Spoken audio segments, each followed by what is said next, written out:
आप सबों की सलामती हो। मेरा नाम एवेंजलिस्ट हिना नासिर है। मैं क्राइस्ट फॉर पाकिस्तान चर्च से बिलोंग करती हूँ और आज इस चैनल पे चरमाया टीवी पे मुझे इनवाइट किया गया है। मैं उनकी थैंकफुल हूँ, शुक्रगुज़ार हूँ डॉक्टर इमानुएल ताहिर की, जिनका ये चैनल है, जिन्होंने रिसेंट ये ओपन किया है। खुदावंद ने ये फ़ज़ल बख्शा है कि उन्होंने यहाँ पे हमें इनवाइट किया है और हम आकर खुदा के ज़िंदा पाक कलाम को शेयर कर सकें, जिस तरह और भी खादमीन आते हैं और खुदावंद के पाक कलाम को शेयर करते हैं। आज का बेसिकली जो मेरा टॉपिक है वो है ज़िंदगी और मौत।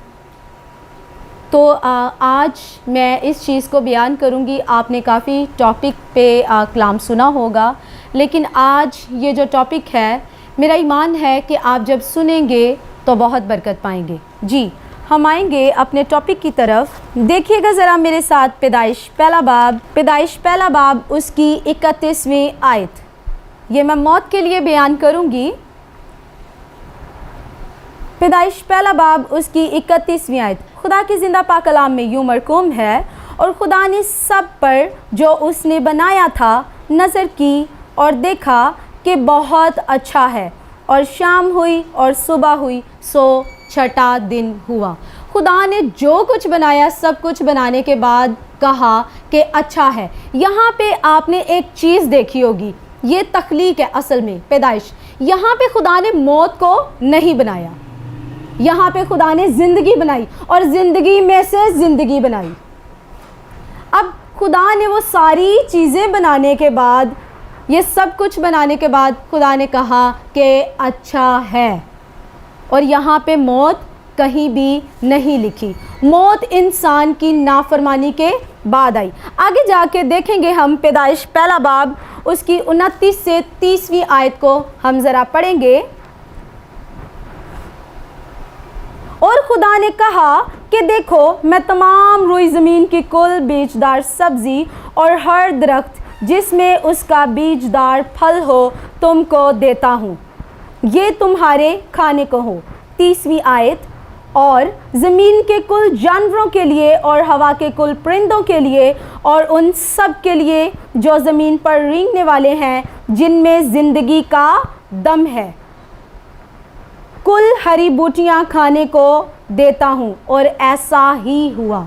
यहाँ पे मौत का कहीं भी जिक्र नहीं है।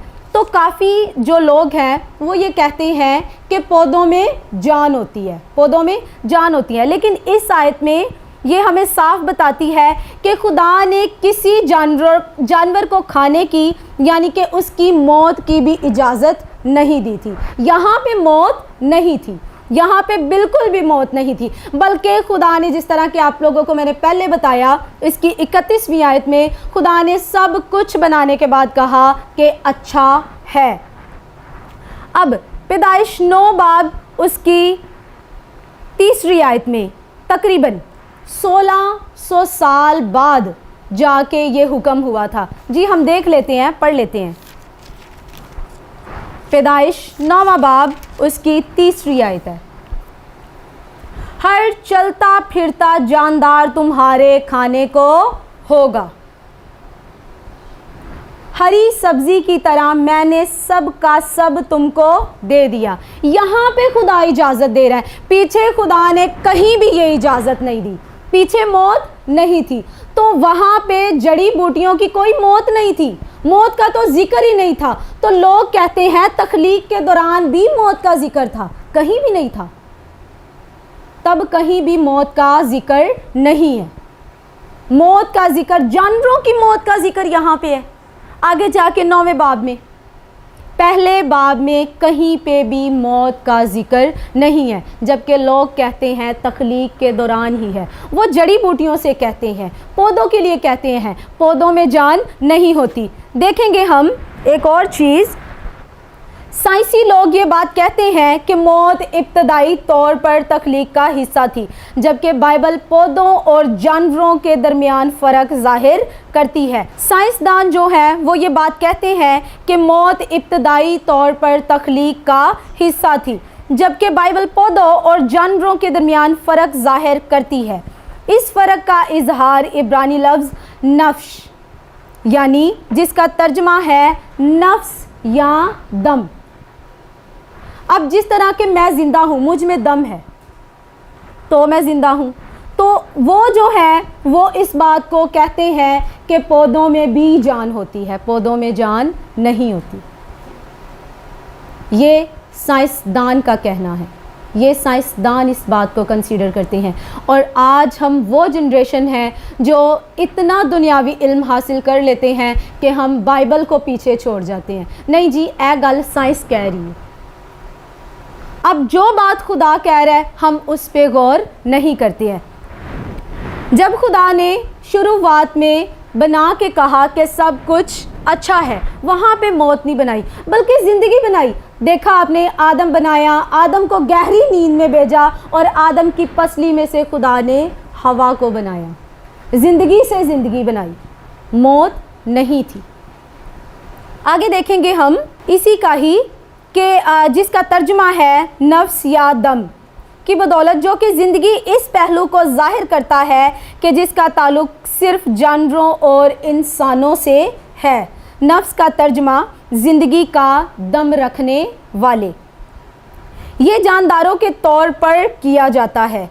पैदाइश पहला बाब 20वीं, 21वीं और 24वीं आयत को हम देखेंगे। इसकी 20वीं आयत को मैं आप सबके लिए पढ़ूंगी। और खुदा ने कहा, पानी जानदारों को कसरत से पैदा करे और परिंदे ज़मीन के ऊपर फ़िज़ा में उड़े। इसकी 21वीं आयत, और खुदा ने बड़े बड़े दरियाई जानवरों को और हर किस्म के जानदार को जो पानी से बाकसरत पैदा हुए थे उनकी जिन्स के मुआफिक और हर किस्म के परिंदों को उनकी जिन्स के मुआफिक पैदा किया। और खुदा ने देखा कि अच्छा है। और खुदा ने उनको ये कहकर बरकत दी कि फलो और बढ़ो और इन समुंदर के पानी को भर दो, और परिंदे ज़मीन पर बहुत बढ़ गए। 24वीं आयत, और खुदा ने कहा कि ज़मीन जानदारों को उनकी जिन्स के मुआफिक चौपाए और रेंगने वाले जानदार और जंगली जानवर उनकी जिन्स के मुआफिक पैदा करे, और ऐसा ही हो। अब यहाँ पे जान जो है वो इंसानों में और जानवरों में पाई जाती है, ना कि ये पौधों में जान पाई जाती है। जिस तरह के मैं आप लोगों को पहले बता चुकी हूँ कि ये साइंस जो साइंसदान है वो ये बात कहते हैं कि पौधों में जान होती है। कलाम मुक़द्दस इस बात को नहीं फरमा रहा कि पौधों में जान होती है। तो हम जो क्रिश्चियन हैं, हमने बाइबल को फॉलो करना है, हमने साइंसदानों को फॉलो नहीं करना। आगे जाके देखेंगे, एक इसमें मैं आप लोगों को एक एग्जांपल देना चाहती हूँ लूमड़ की। लूमड़ की एक स्टोरी है। लूमड़ जो है वो एक दफ़ा जाता है जंगल में, वहाँ पे वो देखता है अंगूरों को देखता है। उसका दिल चाहता है कि मैं अंगूर खा लूँ, लेकिन आगे काफ़ी वो कांटेदार जंगले लगे होते हैं, तारें होती हैं, अब वो उनको क्रॉस नहीं कर सकता। लेकिन इतनी जगह होती है कि अगर वो लूमड़ स्मार्ट हो तो वो जाके वो खा सकता है, लेकिन वो बहुत मोटा होता है। अब वो पहले उनको खाने के लिए 3 दिन फाका करता है। क्या करता है? फाका करता है। वो फाका करता है और स्मार्ट हो जाता है, स्लिम हो जाता है, यानी कि कमज़ोर हो जाता है। जब वो कमज़ोर होता है तो फिर वो उन तारों के नीचे से गुज़रता है, गुज़र के वो जाता है और अंगूरों को खाता है। वहाँ पे वो अंगूरों को खाता है और काफ़ी दिन तक वो उनसे लुत्फ़अंदोज़ होता है, यानी कि जितना उसका दिल चाहता है वो उनको खाता रहता है। उसके बाद जब उसने बाहर निकलना होता है तो तब भी उसे स्मार्ट होने की ज़रूरत है, कमज़ोर होने की ज़रूरत है। जिस तरह के वो कमज़ोर हो के अंदर गया, अब आने के लिए भी उसे कमज़ोर ही होना है। अब वो फिर से अंगूर खाने के बाद भी 3 दिन फाका करता है। फाका करने के बाद वो बाहर आता है और कमज़ोर होता है, लागर होता है कि उससे चला भी नहीं जाता। इसी तरह इंसान है, वो इस दुनिया में आया है, लुत्फ़ लिया है और चला गया। ये मौत है, और मौत इंसान की नाफरमानी की वजह से हुई। खुदा ने मौत नहीं थी बनाई, आपने पहले भी देखा होगा। अब आदमी गरीब और नंगा दुनिया में आता है, वो गरीब और नंगा ही दुनिया में जाता है। आप सारे एक स्टोरी को जानते होंगे कि एक आदमी जिसकी डेथ हुई, उसने कहा कि जब मैं मरूंगा तो आप लोगों ने मेरे जो हाथ हैं वो कब्र से बाहर छोड़ देने हैं। एक जो बंदा है वो उससे सवाल करता है कि ऐसा क्यों करना है। वो उनको बताता है कि मैं दुनिया को बताना चाहता हूँ। वो बहुत अमीर शख्स होता है, वो कहता है मैं दुनिया को बताना चाहता हूँ कि मैं इस दुनिया से खाली हाथ जा रहा हूँ। बेशक मेरे पास बहुत दौलत है, मैं बादशाह हूँ, लेकिन मैं अपना ख़जाना यहाँ पे ही छोड़ कर जा रहा हूँ, मैं कुछ भी साथ नहीं लेकर जा रहा। अब मौत जो है वो हमारे गुनाह की वजह से आई, लेकिन अब हम इसी गुनाह में अगर मरेंगे तो क्या ये ज़िंदगी है? खुदा ने इंसान को बनाने के बाद कहा कि बहुत अच्छा है।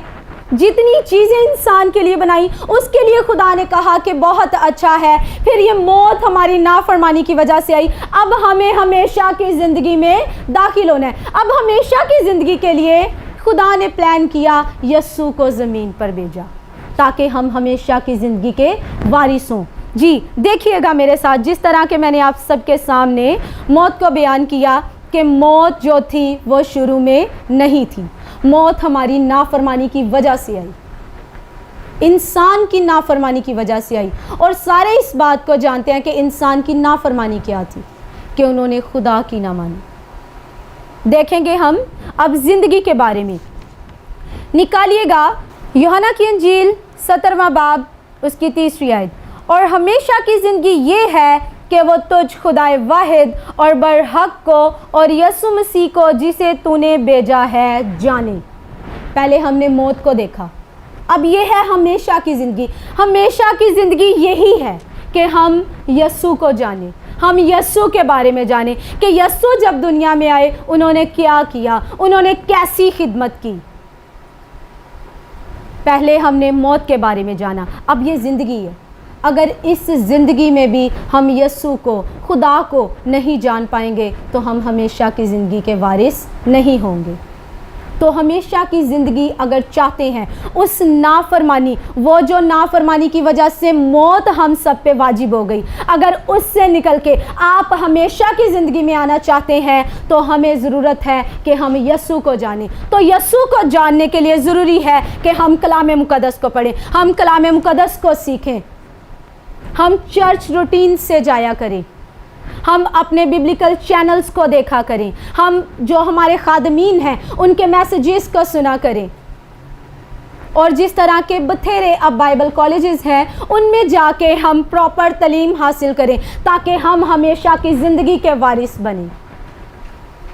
और हम इस आयत को सभी जानते हैं कि खुदा ने दुनिया से ऐसी मोहब्बत रखी कि उसने अपना इकलौता बेटा बख्श दिया ताकि जो कोई उस पर ईमान लाए हलाक ना हो बल्कि हमेशा की ज़िंदगी पाए। तो अगर हमेशा की ज़िंदगी पाना चाहते हैं तो निकल जाएं यीशु की खोज में, जाने यीशु के बारे में, जाने कि यीशु ने कैसे खिदमत की। देखें कि हम हमेशा की ज़िंदगी के वारिस जिसके लिए हम बुलाए गए हैं हम कैसे बनेंगे, इस बात को जानें। और इसके अलावा इस आयत में मुझे बड़ी अच्छी बात लगती है कि हमेशा की ज़िंदगी ये है, यानी कि अगर हम यीशु को नहीं जानेंगे जो कि उसका बेटा है तो हम हमेशा की ज़िंदगी के वारिस नहीं हो सकते हैं। अगर हम हमेशा की ज़िंदगी पाना चाहते हैं, उसके वारिस बनना चाहते हैं तो हमें यीशु को जानने की ज़रूरत है। और यीशु को हम कैसे जान सकते हैं? बाइबल मुक़द्दस को पढ़ के। अगर मैं कहूँ कि मैं सिर्फ दुआ करूँ, मैं सिर्फ रोज़े रखूँ, मैं सिर्फ संडे क्रिश्चियन बनूँ तो बिल्कुल भी हम यीशु को नहीं जान सकते हैं। उसके लिए ज़रूरी है कि हम कलाम मुक़द्दस का मुतालिया करें, हम किसी बाइबल कॉलेज में जाएं यीशु को जानने के लिए। और जब आप यीशु को जानेंगे तो ही आप हमेशा की ज़िंदगी के वारिस होंगे। इसके अलावा हम देखेंगे कि हमेशा की ज़िंदगी अगर खुदा को जानने के लिए है तो हमें ज़रूरत है कि हम डीपली खुदा को जानें, हम अपना कोई उस्ताद बनाएं। यीशु भी उस्ताद था। आज जो मैं इस जगह पे बैठी हूँ मेरे भी उस्ताद थे, हैं और हमेशा रहेंगे। हम अपने उस्तादों से कभी नहीं भाग सकते हैं। मेरे उस्ताद, मैं बड़े प्राउड के साथ उनका नाम बताती हूँ, डॉक्टर वर्जीनिया पॉल हैं और डॉक्टर बिशप याकूब पॉल हैं। आज उनकी बदौलत ही आज ये खुदावंद ने वक्त बख्शा मेरी ज़िंदगी में और ये एक बड़ी बिग अपॉर्चुनिटी है कि मुझे यहाँ पे लाइव आके कलाम सुनाने का मौका मिला है। लेकिन आज मैं जो कुछ भी हूँ मेरे उस्तादों की वजह से है। तो अपने उस्ताद बनाएं। यसु मसीह भी उस्ताद थे। आप ज़मीन पर अगर कोई उस्ताद बनाएंगे जो आपको कलाम मुक़द्दस जो है वो अच्छे तरीके से उसके बारे में बता सके, उसकी तशरीह बता सके, तो फिर आप यसु के बारे में जानेंगे। ये नहीं कि आज मैं इस चर्च गई, कल मैं उस चर्च गई, परसों मैं उस कॉन्फ्रेंस पर गई, तरसों जो है वो मैं उस सेमिनार पर गई, और जी मैं तो जा रही हूँ, मैं तो दुआ कर रही हूँ, मैं तो कलाम सुन रही हूँ, मैं तो कलाम सुन रहा हूँ। नहीं, आपको प्रॉपर स्टडी की ज़रूरत है। जितने भी खादमीन आप जिनको लाइव देखते हैं या जितने भी चैनल्स पे आके प्रीच करते हैं, टीच करते हैं, वो उस्तादों के सीखे होते हैं, और उस्तादों के सीखे हुए कभी मार नहीं खाते हैं। यसु के शागिर्दों ने कभी मार नहीं खाई। उन्होंने जाके मुनादी की, उन 12 ने, 12 के बाद 70 ने की। बने किसी के शागिर्द, बने किसी की रूहानी औलाद, और जाकर आगे अंजील की मुनादी करें। यसु को जानना है तो एक बहुत ज़बरदस्त शेर है जो मैं आप सबके साथ बयान करना चाहती हूँ। जो निकली है खुदा की खोज में, वही ज़िंदगी है मौज में। निकल जाए उसकी खोज में। अगर मौजों में रहना चाहते हैं तो, अगर खुशहाली में रहना चाहते हैं तो निकल जाए उसकी खोज में। खोजना शुरू कर दें, मौज में वो आपको खुद ले आएगा। हो जाएंगे मौजों में आप खुद, जब आप खुदा को खोजेंगे, जब आप यसु को खोजेंगे, तब आप ना सिर्फ हमेशा की ज़िंदगी के वारिस होंगे, बल्कि आप मौजों में भी होंगे। ये मेरा अपनी ज़िंदगी का तजुर्बा है कि खुदा आपको बहुत आगे बढ़ाएगा जब आप इसको चुनेंगे। बेसिकली कलाम में लिखा है कि तूने नहीं बल्कि मैंने तुझे चुन लिया। अब चुनता हमें खुदा है, लेकिन हमारा भी जानना ज़रूरी है कि खुदा ने हमें चुना हुआ है तो किस मकसद के लिए चुना। सीखें, जाएं किसी बाइबल कॉलेज में, जाएं चर्चेज़ में, उन्हें कहें कि हमें प्रॉपर सिखाएं, हमें ये बताएं। बहुत से सवालात होते हैं जो अक्सर हमें हमारे जहनों में दौड़ रहे होते हैं, अपने उस्तादों से किया करें, वो आपको सिखाएंगे। खुदावंद इस कलाम के वसीला से आपको और मुझे बड़ी बरकत दे। और एक छोटी सी दुआ है जो मैं हम सब के लिए, आप सब के लिए करना चाहूँगी। आए हम सब अपनी आंखों को बंद करेंगे। इस्राएल के कदूस रब, आपका शुक्र, आपके पाक नाम की तारीफ़, आपकी सताइश, आपकी हम्द करते हैं। आप जो जलाली रब हैं, आप जो कबीलों के रब हैं, आप जो हवाओं को रथ बनाकर उन पर सवार होते हैं। कदूस पाक खुदावंद, चाहती हूँ कि आज जब आप अपने पाक कलाम से इन लोगों के साथ बोले हैं, अपने लोगों के साथ बोले हैं, तो कदूस पाक खुदावंद चाहती हूँ कि ये जो बीज इनकी ज़िंदगी में बोया गया है ये फलदार हो, और ये 100 का 100 गुना फल लाने वाले बन सकें, और ये आपकी खोज में निकले और हमेशा की ज़िंदगी के वारिस हों। ये मौत हमारे लिए नहीं है, बल्कि हम हमेशा की ज़िंदगी के वारिस हैं। तो आपके लोग जिन्होंने आज के पाक कलाम को सुना है, वो हमेशा की ज़िंदगी के वारिस हो जाएं और अंजील की मुनादी को दुनिया की इंतहा तक लेके जाएं, और इंतहा तक आपके गवाह ठहरें। और कदूस पाक खुदावंद, चाहती हूँ कि जितने सुनने वाले हैं, जितने देखने वाले हैं, आप उनको बरकत दीजिए, ताकि वो ना सिर्फ़ यहाँ से सुने बल्कि बरकत हासिल करें और दूसरों तक आपके ज़िंदा पाक कलाम को पहुँचाने वाले बन सके। मांगते हैं आपके यीशु नाम से, आमीन।